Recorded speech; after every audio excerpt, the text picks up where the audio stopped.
Chief Executive will first say a few words, and then the floor will be open for questions. And please limit yourselves to 2 questions. Chief Executive, good morning. For the past 2 weeks, Hong Kong has been full of energy and vibrancy. As you know, last week, we held the Global Financial Leaders Investment Summit with a resounding success. Over 200 participants joined, and they were from 120 institutions. Most of them are chief executive officers or presidents of their respective organizations. And I'm grateful as a number of bankers commented as follows. Hong Kong is the star as we can build an asset management business in the mainland, and definitely we are an international financial center on the global stage. I feel encouraged as they acknowledge our status as an international financial center. And as you all know, over the weekend, between Friday and Sunday, we again successfully held the Hong Kong Rugby Sevens with over 65,000 attendances. And the Hong Kong Sevens was broadcast all over the world. So it shows that Hong Kong is full of energy. And as you know, this week, we are also holding the Hong Kong Legal Week 2022. It's a 5-day event that started yesterday. We invited over 20 international legal academics and elites from around the world, and we also have 8,000 participants to our various events in the legal week. We have a very positive status in the international legal stage, and we are also a successful arbitration center. So we feel encouraged to have this opportunity to exchange views with the legal elites. As for the Ministry of Foreign Affairs,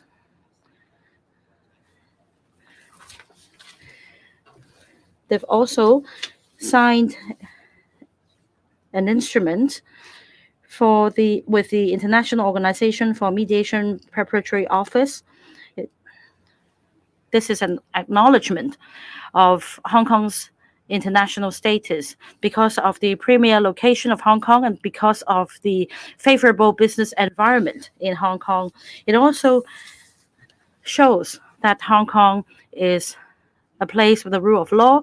It also further bolsters Hong Kong's status as an international arbitration center. It also demonstrates how Hong Kong can further its success on the global stage. We also have the Asia Healthcare Summit to be held this Thursday and Friday in Hong Kong. Again, we have invited government officials, investors, and practitioners in the healthcare industry participating in the event, and they will be exchanging views on the development of the sector as well. So in terms of fighting the epidemic, without compromising our control of risk, we are going to devise targeted measures to ensure the smooth conduct of major and international events. In light of this policy, we announced yesterday the consensus reached with the travel industry. In other words, we are going to impose some sort of a closed-loop arrangement for inbound tour group travelers.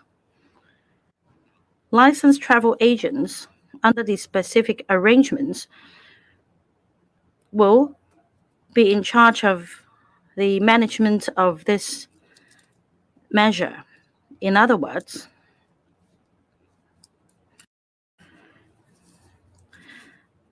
licensed tourist guides will help inbound tour group travelers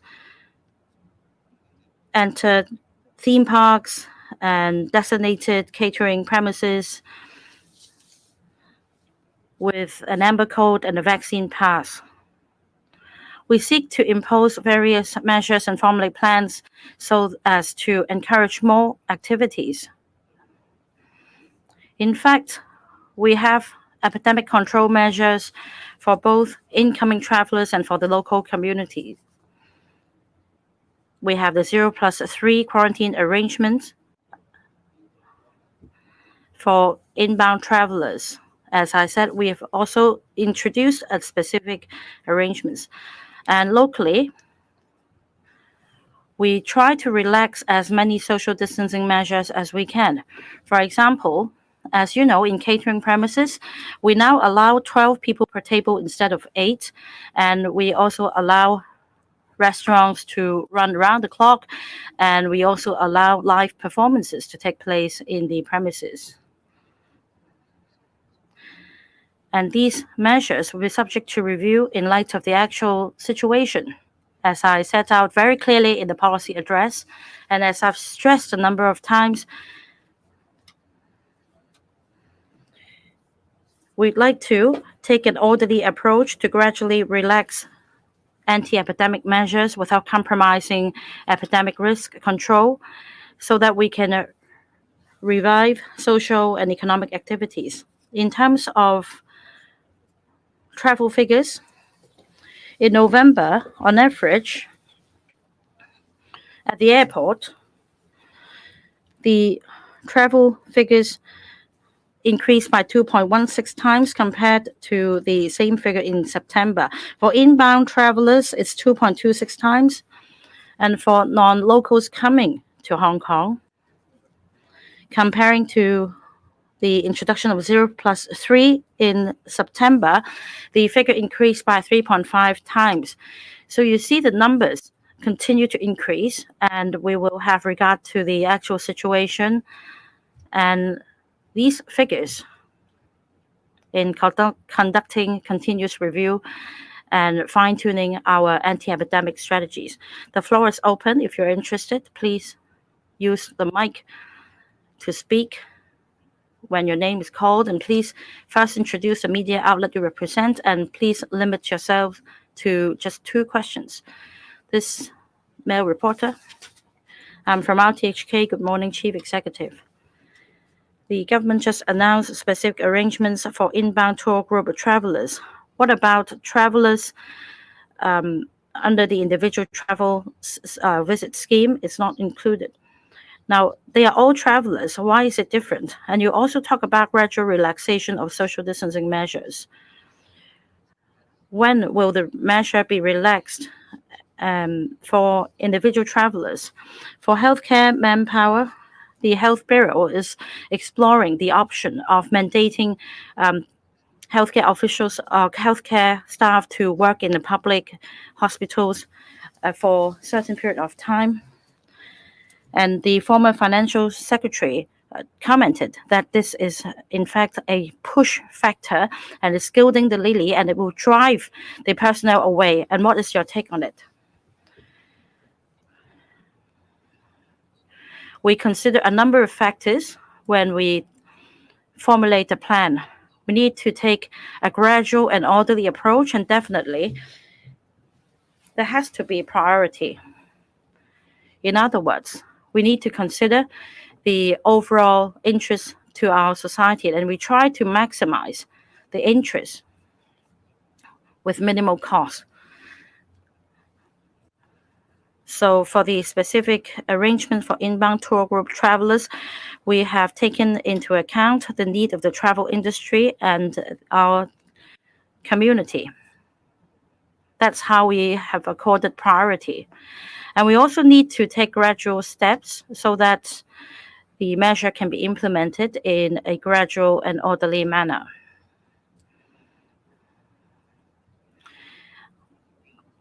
Otherwise, it will result in chaos, and we will conduct a review in light of the actual operation. So we are going to decide our way forward on the basis of the actual situation. Having said that, for all the measures targeting either inbound travelers or the local community. Again, we need to have regard the epidemic risk and accord priorities accordingly. That is to achieve maximum efficiency and gain with the lowest cost. And that's how we accord priorities.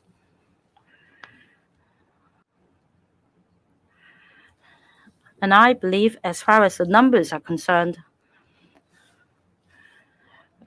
having reviewed the numbers on a regular basis, we're going to roll out new measures. Now, indeed, we face a manpower crunch in the healthcare sector, at least in the near future. In order to tackle this issue, we must increase manpower supply.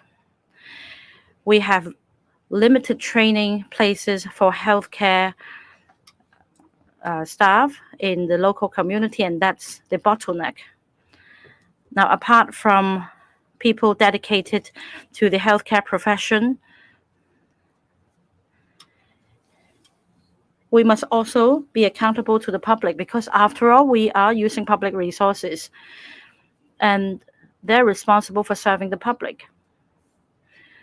So for the public healthcare system, the government must try to tackle issues to provide quality healthcare services to the public. In the process, we will discuss with the profession. But I firmly believe that healthcare professions are devoted to their work and devoted to serving the public. And I think they will give comprehensive consideration to the whole matter. And I believe that they love Hong Kong and they would like to serve Hong Kong people. And for details, I'll defer to the Health Bureau to discuss with the profession to chart the way forward. John. Next question, please. The gentleman in the front. South China Morning Post. So the government is allowing two groups to visit theme parks and museums. But does it mean that there won't be 0+0 in the near future? The government seems to be more lenient to Rugby 7 spectators than ordinary citizens. Outside the Hong Kong Stadium, is there also room for us to remove our masks in more occasions, or would the government consider abolishing the yellow health code altogether? My second question is on press freedom. So journalist Choi Ling lost her appeal on car plate checks yesterday. Does the government has any legislative plans to review the official information checking procedures to support press freedom and investigative journalism in Hong Kong? Well, first of all, I have explained time and again that in our prevention of the COVID attack, then we will be regularly reviewing the data and see how we will roll out our measures. My policy has been clear that while we can balance the risks against economic and social needs, we will try to have special plans to allow activities to proceed with what we consider acceptable restrictions. And it is under this principle that the Rugby Sevens was conducted, which was a very successful event. And I think the international world has seen that Hong Kong has come back to the center stage for international activities. The principle that I have mentioned, I want to repeat again, is for activities, particularly large scale with economic elements and also international events, then we will, while controlling the risk, allow it to happen with specific plans. And it is under this principle. We will, of course, review what we have done in the different activities that we have make special arrangements to allow it to happen, look at the data and see how we will be taking measures in the future. What is important is under 0+3. Already a lot of activities have been taking place. At the present moment, I think 0+3 has served the purpose of Hong Kong to the acceptable and anticipated extent, allowing a lot of activities to happen. And I've also indicated that the statistics indicating arrivals and departure at the airport is positive. There are more and more people coming to Hong Kong from overseas, besides Hong Kong residents going out for tourist visit. So the activities are all coming back, and it will take time because, for example, the airline capacity has to be built up.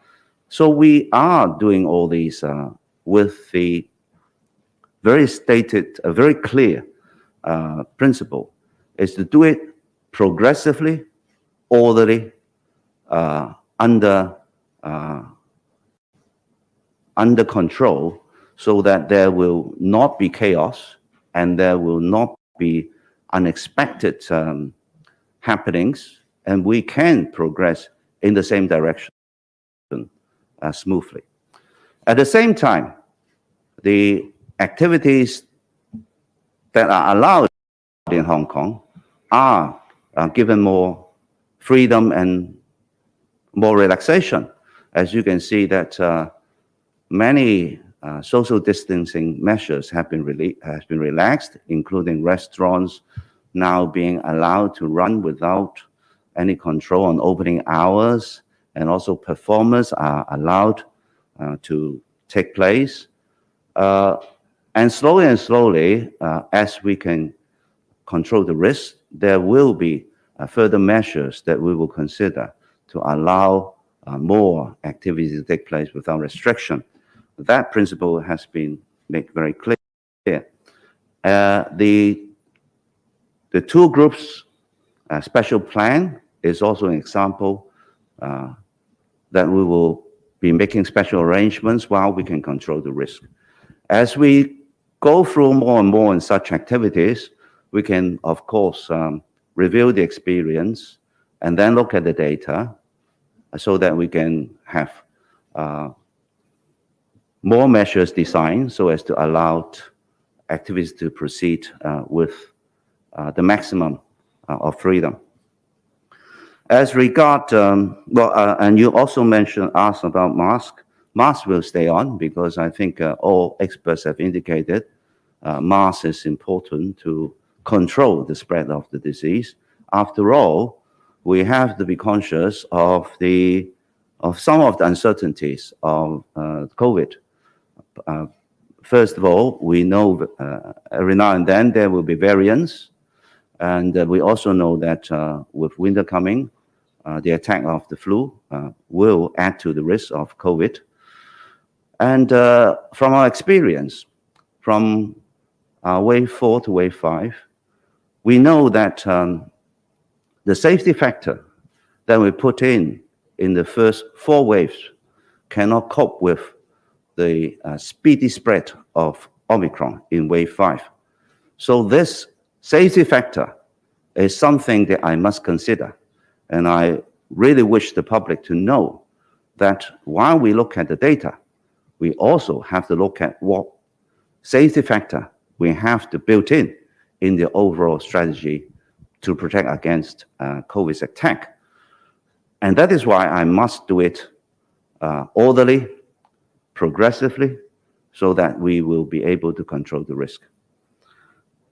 The second question about press freedom. Press freedom is, as I have mentioned many times, in the pocket of the people of Hong Kong.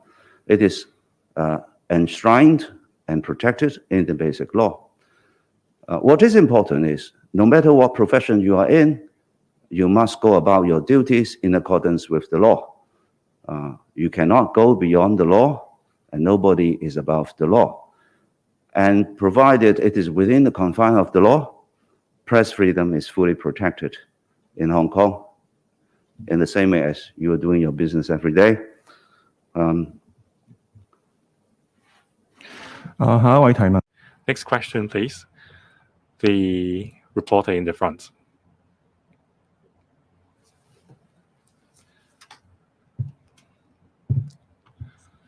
Good morning, Chief Executive. I'm from TVB. Now, those with an amber code can roam freely in community. In the future, they can also enter theme parks with the group in, group out mechanism. So would you consider removing the amber code mechanism at all? And the measures, relaxation of the measures are mostly for overseas tourists. What about border resumption with the mainland? We're not going to scrap the amber code system because for the red code and the amber code, it is a means for us to control risk. Otherwise, it would be difficult to impose risk control. And of course, risk assessment will have to be conducted for the activities to be held. And